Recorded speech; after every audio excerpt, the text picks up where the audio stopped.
तो क्या होता अगर तांजिरो स्टोरी के स्टार्टिंग से ही सॉन ब्रीथिंग का यूज कर पाता। पर कैसे? जब मैं इसको लेकर थोड़ा सा रिसर्च कर रहा था तो मेरे को इसके रिलेटेड दो सिनेरियोस मिले। पहला वाला थोड़ा सा बेसिक है और सेकंड वाला मेरा फेवरेट है। पर first we need to understand उसको सॉन ब्रीथिंग उसके फादर ने सिखाया है सेल्फ डिफेंस के लिए। तो इससे स्टोरी में बहुत ज्यादा ही चेंज होने वाला है। तो क्या कहते हो, शुरू करें? तो हाँ, सबसे पहले हम फर्स्ट सिनेरियो की बात करते हैं। वी ऑल नो कि मुजान और कोकोसी सॉन ब्रीथिंग यूजर को ढूंढ रहे थे और उनको कैसे भी पता चला कि कामाडो फैमिली सॉन ब्रीथिंग का यूज कर रहे हैं। और उस दिन तांजिरो भी कोल बेचने नहीं गया है, वो बस अपने फादर के साथ बैठ के बात कर रहा होता है। तभी मुजान आ जाता है और इस बार मुजान के सामने तांजिरो के फादर और तांजिरो थे। तो मुजान और तांजिरो के फादर दोनों ही फाइट करते हैं। पर जैसे कि स्टोरी में तांजिरो को भी थोड़ा सा सॉन ब्रीथिंग आता है तो वो भी इस फाइट पे शामिल हो जाता है।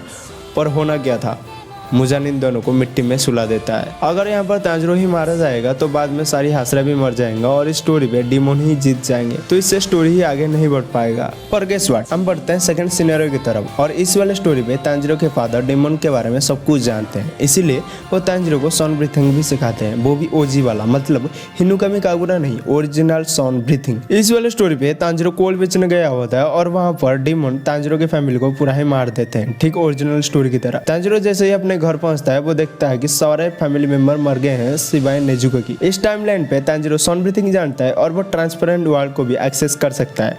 वो ग्यू से मिलता है और नेजुको को प्रोटेक्ट करता है सिर्फ एक एक्स के मदद से। इस सब देख के ग्यू भी थोड़ा सा शॉक हो जाता है, पर वो तांजिरो को पेल के नीचे गिरा देता है और नेजुको उसको प्रोटेक्ट करने आ जाती है, ठीक ओरिजिनल स्टोरी की तरह। पर आपको कैसे तांजिरो भी सॉन ब्रीथिंग जानता है? तो देखो, सबसे पहले तो तांजिरो के पास नेचुरल स्वान नहीं है जिसके बिना सॉन ब्रीथिंग यूज नहीं हो सकता। और सेकंड है लैक्स ऑफ एक्सपीरियंस। ग्यू के पास अच्छा खासा एक्सपीरियंस है फाइट करने का।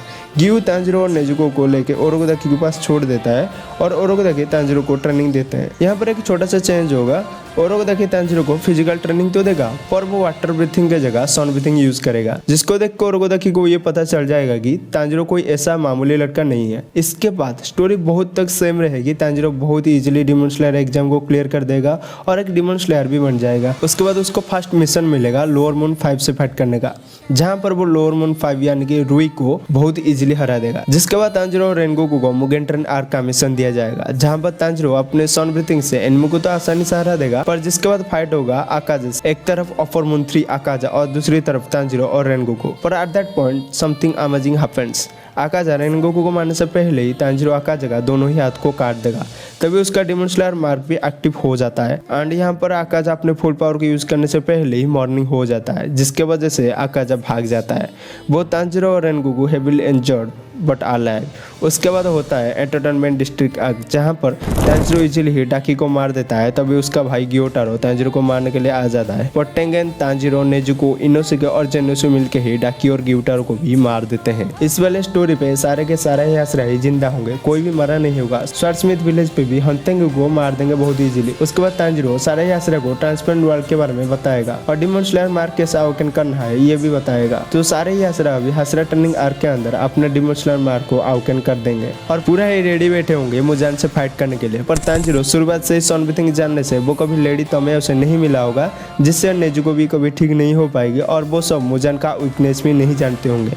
पर सब इन्फिनिटी कैसल के अंदर चले जाते हैं, जहाँ पर वो सब अलग अलग होते हैं। तांजिरो, गेनिया और मुइचिरो अपर मून 1 का सामना करते हैं, जहाँ पर उनके अंदर बहुत ज़्यादा हार्ड फाइट तो होता है। पर लास्ट में कोकोसी हार जाता है, क्योंकि अभी सब ट्रांसपेरेंट वर्ल्ड का एक्सेस जानते हैं और वो सब ताकतवर भी हो चुके हैं, जिससे वो कोकोसी को भी मार देते हैं बहुत दिक्कत के बाद। सनमी और ग्यू का वर्सेस होता है आकाश से, जिसके बाद आकाश भी मारा जाता है। शिनोबु, कानो, इनोसुके, जेनेसु और टेंगन और ओबने फाइट करते हैं डोमा से, जिसके बाद डोमा भी मारा जाता है। और आखिर में फाइट होता है मुजान के साथ, एक तरफ मुजान और दूसरी तरफ मुराता,